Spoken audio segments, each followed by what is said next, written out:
Well झनक में बहुत जोरों शोरों से चल रही है अप्पू और लालन की शादी की तैयारियां। वेल दोस्तों, हम आपको बता दें कि घर के सभी लोग इस शादी से खुश नहीं है। सभी मना कर देते हैं कि अप्पू की शादी इस घर से नहीं होगी। तभी अनिरुद्ध और झनक कहते हैं कि अप्पू दी की शादी इसी घर से होगी। झनक अप्पू से कहती है कि अप्पू दी, आप बिल्कुल भी चिंता मत कीजिए, मैं आपकी शादी इसी घर से कराऊंगी, ये आपसे मेरा वादा है। झनक अप्पू के लिए सभी घर वालों से लड़ जाती है, यहाँ तक कि अनिरुद्ध को भी चैलेंज कर देती है कि मैं देखना अप्पू दी की शादी इसी घर से करवाऊंगी। और ऐसा ही होता है। झनक की जिद के आगे किसी की भी नहीं चलती है और अप्पू की शादी की तैयारियां शुरू हो जाती हैं।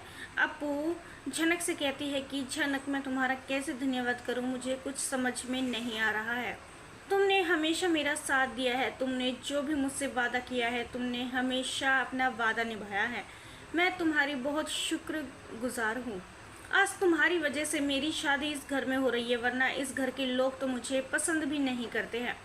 मेरी शादी कराने की तो दूर की बात, वो तो मुझे देख के ही जलते हैं।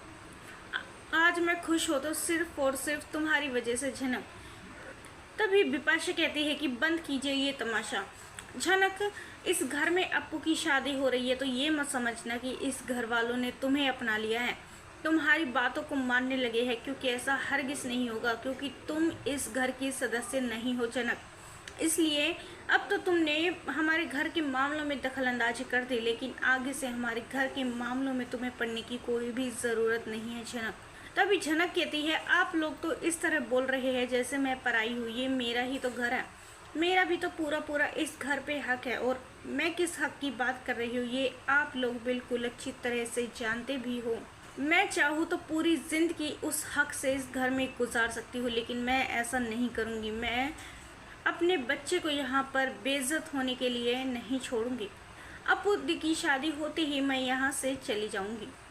वेल दोस्तों, सीरियल में इस ट्विस्ट को लेकर आप कितने एक्साइटेड है, हमें अपनी राय कमेंट्स में ज़रूर बताइएगा। और नहीं किया है चैनल को सब्सक्राइब तो जल्दी से कर ले, जिससे सीरियल से जुड़ी सारी अपडेट हम आप तक लेकर पहुँचे सबसे पहले।